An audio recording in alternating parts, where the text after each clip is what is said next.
Hello, അസ്സലാമു അലൈക്കും. Good evening. ഇപ്പോൾ നമുക്ക് ഇന്ന് ഉച്ചക്കലത്തെ ഭക്ഷണമാണ് ഞാനിപ്പോൾ ഇടാൻ പോകുന്നത്.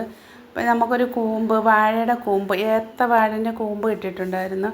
അത് നമ്മളിപ്പോൾ തോരൻ വെക്കാൻ പോവുകയാണ്. രാവിലെ അരിയൊക്കെ അടുപ്പിലിട്ട് ചോറിന് പിന്നെ മഞ്ഞൾപ്പൊടിയും അതിന് വേണ്ടി നമ്മളൊരു മഞ്ഞൾപ്പൊടിയും ഇച്ചിരി മുളക് പൊടിയും ജീരകവും ചെറിയ വെളുത്തുള്ളിയും പിന്നെ 2-3 ചുവന്നുള്ളി എല്ലാം കൂടി അത് ചതച്ചെടുക്കും. ചതച്ച് ഉള്ളിയൊക്കെ ഇട്ട് കടുകൊക്കെ മൂപ്പിച്ചതിന് ശേഷം ആ അരപ്പ് ആദ്യം ഇടും. അരപ്പൊന്ന് ചൂടായി വന്നതിന് ശേഷം നമ്മൾ ഈ കൂമ്പരിഞ്ഞത്, പച്ചമുളക്, സവാള, ഉള്ളി ഇതെല്ലാം കൂടെ അരിഞ്ഞ് നമ്മൾ നല്ലപോലെ ഞെരടി വെച്ചിരുന്നു. അപ്പോൾ അതൊക്കെ ഇട്ട് നമ്മളത് സെറ്റാക്കി അടുപ്പിലാക്കി വെച്ചിട്ടുണ്ട്. പിന്നെ നമുക്ക് കുറച്ച് മാന്തൾ കിട്ടിയിട്ടുണ്ടായിരുന്നു, ചെറിയൊരു വറ്റ ഇട്ടിട്ടുണ്ടായിരുന്നു. അത് പൊരിക്കാൻ അത് പുരട്ടി അങ്ങനെ മാറ്റി വെച്ച്. പിന്നെ കറി വെക്കാൻ കുറച്ച് മീനുണ്ടായിരുന്നു.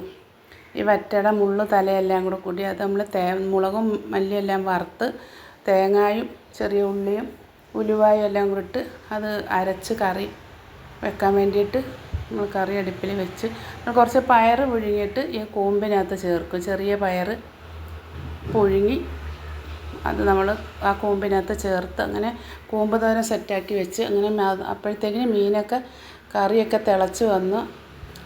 അതിനകത്ത് കുറച്ച് കടുവൊക്കെ വറുത്തൊഴിച്ച്. പിന്നെ അത് കഴിഞ്ഞതിന് ശേഷം നമുക്ക് പാവയ്ക്ക ഉണ്ടായിരുന്നു കുറച്ച്. ആ പാവയ്ക്ക നമ്മൾ സവാള, ഉള്ളിയും പച്ചമുളകും എല്ലാം ഇട്ട് അത് കടുവൊക്കെ വറുത്തിട്ട് അങ്ങോട്ടിട്ട് കുറച്ച് മഞ്ഞൾപ്പൊടി ഇട്ട് ഉപ്പും ഇട്ട് അത് വേവിക്കാൻ വെച്ചിട്ടുണ്ട്. പിന്നെ ആ മാന്തൾ ഇങ്ങനെ പൊരിച്ചു.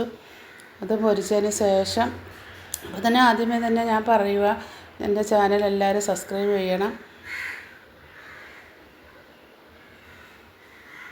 അങ്ങനെ മീനെല്ലാം പൊരിച്ചതിന് ശേഷം കറി അപ്പോഴത്തേക്കിന് വെന്ത് വന്ന് അപ്പോഴത്തേനും നമുക്ക് പഞ്ചായത്തിൽ നിന്നൊരു വിളി വന്ന് കോഴിയെ തരാമെന്ന് പറഞ്ഞു. അങ്ങനെ ഞാൻ കോഴിക്ക് വേണ്ടി ഞാൻ പോയിട്ട് വന്നപ്പോഴത്തേക്കിന് വിശന്ന്. അപ്പോഴത്തേനും ഞാൻ പിന്നെ ചോറും കൂമ്പ് തോരനും പിന്നെ പാവയ്ക്ക തോരന്, പാവയ്ക്ക മെഴുക്ക് വരട്ടി, തോരനല്ല മെഴുക്ക് വരട്ടിയതും മീൻ കറിയും മീൻ പൊരിച്ചത് നാരങ്ങ അച്ചാറും കൂട്ടി അങ്ങനെ പിന്നെ ചോറൊക്കെ ഉണ്ട്. ഇങ്ങനെ അപ്പോൾ എല്ലാവരും എൻ്റെ ചാനൽ സബ്സ്ക്രൈബ് ചെയ്യണം, കമൻറ്റ് ചെയ്യണം, ലൈക്ക്